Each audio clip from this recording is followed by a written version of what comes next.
చోట ఆముదం చెట్టే మహావృక్షమని చెబుతారు. కానీ ఇది ఒకప్పటి మాట.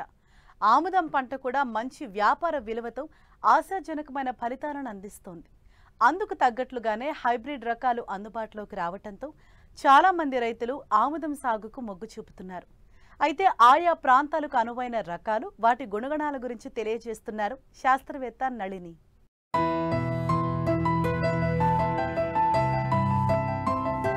నూనె గింజల పంటల్లో ఆముదానిది ప్రత్యేక స్థానం. బీడు బంజరు భూముల్లో సైతం రైతులు ఆముదాన్ని సాగు చేసి ఆశాజనకమైన రాబడిని సొంతం చేసుకుంటున్నారు. దీని నుండి వస్తున్న నూనెను వివిధ పరిశ్రమల్లో ముడిసరుకుగా ఉపయోగిస్తున్నారు. అందుకే దీనిని ఇండస్ట్రియల్ ఆయిల్ అంటారు. ఖరీఫ్లో వర్షాధారంగా తెలుగు రాష్ట్రాల్లో అధిక విస్తీర్ణంలో సాగు చేస్తుంటారు రైతులు. గతంలో దిగుబడులు తక్కువగా ఉండి ఆదాయం నిరాశాజనకంగా ఉండటంతో ఇతర పంటల సాగుకు మొగ్గిన రైతాంగం అధిక దిగుబడులిచ్చే అనేక సంకర రకాలు మార్కెట్లో అందుబాటులో ఉండటంతో మళ్లీ దీని సాగుకు ఆసక్తి కనబరుస్తున్నారు. అయితే వర్షాధారంగా సాగు చేసే రైతులు రకాల ఎంపికతో పాటు మేలైన యాజమాన్య పద్ధతులు పాటించినట్లయితే అధిక దిగుబడులను పొందవచ్చని తెలియజేస్తున్నారు పాలెం ప్రాంతీయ వ్యవసాయ పరిశోధనా స్థానం శాస్త్రవేత్త నళిని. ముఖ్యంగా మనము తెలంగాణ రాష్ట్రంలో వర్షాధారంగా పండించే పంటలలో వాణిజ్య పంట అయిన ఆముదం పంట అనేది చాలా ముఖ్యమైన పంట. మహబూబ్ నగర్, నాగర్ కర్నూల్, నల్గొండ ఇలాంటి మనకి ఆముదం పంట అనేది రైతులు ఎక్కువగా వర్షాధారంగా పండించే ముఖ్యమైన పంట అన్నమాట. ముఖ్యంగా వర్షాధారంగా పండించే ఆముదం పంటని జూలై 2వ పక్షంలోకి మనం విత్తుకుంటే మంచిది. అదేవిధంగా మనము ఎంచుకునే రకాలు లేదా హైబ్రిడ్లు అనేది పరిశోధనా స్థానం నుంచి, అంటే ప్రాంతీయ వ్యవసాయ పరిశోధనా స్థానం నుంచి రిలీజ్ అయినటువంటి PCH311 అనే హైబ్రిడ్ని కానీ, లేదా భారతీయ నూనె గింజల పరిశోధన స్థానం నుంచి రిలీజ్ అయినటువంటి ICH5, ICH66 and DCH590 and DCH177 అనే హైబ్రిడ్లు మనకి అందుబాటులో ఉన్నాయి. ఈ హైబ్రిడ్లు కనుక మనం వేసుకున్నట్లయితే రైతులకి మంచి, ఇప్పుడున్న ప్రస్తుత కాలానికి మంచి దిగుబడులు పొందుకునే అవకాశం ఉంటుంది. ఈ యొక్క ఆముదం పంట అనేది 1 ఎకరానికి మనము 2 కేజీల విత్తనం అనేది సరిపోతుంది. ఆముదం యొక్క వరుసల మధ్యలో మనము దూరము 120 సెంటీమీటర్ల దూరం కనుక పాటించుకోవాలి. అదేవిధంగా మొక్కల మధ్యలో దూరము 45 సెంటీమీటర్ల దూరం పాటించాలి. కలుపు యాజమాన్యం కనుక చూసుకున్నట్లయితే ఆముదం పంట అనేది విత్తనం మొలక రావడానికే మనకి 10 నుంచి 12 రోజులు పడుతుంది. ఈ మొలక శాతం వచ్చే సమయం లోపలనే మనకి కలుపు అనేది ఎక్కువగా పెరిగే అవకాశం ఉంటుంది. ఈ కలుపుని మనము యాజమాన్యం చేసుకోవాలి అనేసి అంటే ముందుగానే మనము విత్తనం వేసుకోకుండా ముందుగానే కలుపు యాజమాన్యం చేసుకోవాలి. లేదా 2 సార్లు మనము గుంటక నడిపించుకుంటే మంచిది. ఈ గుంటక నడిపించుకోవడం వల్ల కలుపు నివారణతో పాటు, అదేవిధంగా ఒకవేళ గుంటక కనుక లేకపోతే మనము మనుషుల ద్వారా తీపించుకుంటే మంచిది. ఎలాంటి కెమికల్స్ లేదా హెర్బిసైడ్స్ అనేది స్ప్రే చేసుకోవడానికి లేదు. అదేవిధంగా ఆముదం పంటలో ముఖ్యంగా ఎరువుల యాజం అనేది చాలా ప్రాముఖ్యమైనది.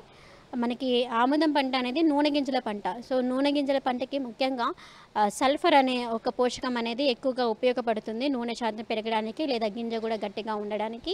ఈ సల్ఫర్ అనే పోషకము మనకి సింగిల్ సూపర్ ఫాస్ఫేట్ అనే ఆ యొక్క ఎరువులో మనకు అందుబాటులో ఉంటుంది. కాబట్టి రైతులందరూ కూడా సింగిల్ సూపర్ ఫాస్ఫేట్ని మనము 1 ఎకరానికి 100 కేజీలు 1 ఎకరానికి వేసుకుంటే సరిపోతుంది. అదేవిధంగా యూరియా అనేది 32 కేజీలు 1 ఎకరానికి సరిపోతుంది.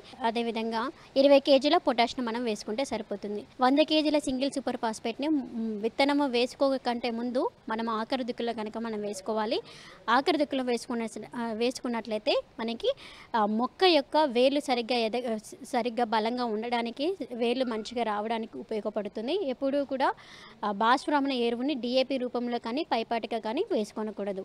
ముఖ్యంగా ఈ యొక్క యూరియాని మనము 32 కేజీల యూరియాని 3 సమభాగాలుగా చేసుకోవాలి. సగభాగం మాత్రమే మనము విత్తనం వేసుకునేటప్పుడు కానీ విత్తనం వేసుకునే కంటే ముందు సింగిల్ సూపర్ ఫాస్ఫేట్తో సహా మనం వేసుకోవాలి. ఇవి 2 కూడా ఎప్పుడు కలపకూడదు. 2 వేరువేరుగానే సింగిల్ సూపర్ ఫాస్ఫేట్ అండ్ అదేవిధంగా యూరియా వేరువేరుగానే వేసుకోవాలి. పొటాష్ కూడా మనము విత్తనం వేసుకోకుండా ముందుగానే వేసుకోవచ్చు.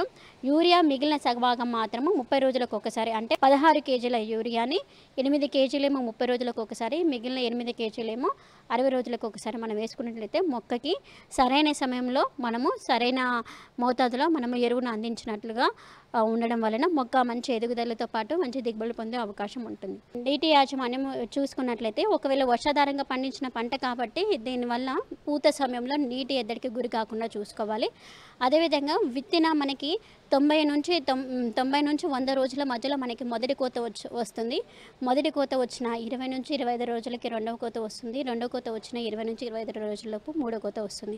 కీటకాల యాజమాన్యం కనుక చూసుకున్నట్లయితే ఆముదం పంటలో మనకి ఆగస్టు నెలలో మనకి ఎక్కువగా దాసరి పురుగు, అదేవిధంగా లద్దె పురుగు వచ్చే అవకాశం ఉంటుంది. ఈ దాసరి పురుగు, లద్దె పురుగు కనుక మీరు ఎర్లీ స్టేజెస్లో గమనించినట్లయితే ప్రొఫెనోఫాస్ 2 ml per liter అనే కెమికల్ని మనం పిచికారీ చేసుకోవాలి. పూత సమయంలో బాగా వర్షాలు రావడం కనుక జరిగినట్లయితే బూజు తెగులు కనుక గమనించినట్లయితే ఈ బూజు తెగులు వచ్చిన తర్వాత మనం యాజమాన్యం చేసుకోవడం కంటే బూజు తెగులు రాకముందుకే మనం ప్రివెంటివ్ మెజర్స్గా యొక్క గెల పైన మంచిగా 1 ml per liter ప్రొపికోనజోల్ కనుక మనం స్ప్రే చేసుకుంటే అంటే బూజు తెగులు రాకుండా మనం అరికట్టుకోవచ్చు ఎంతో కొంత శాతమైనా సరే.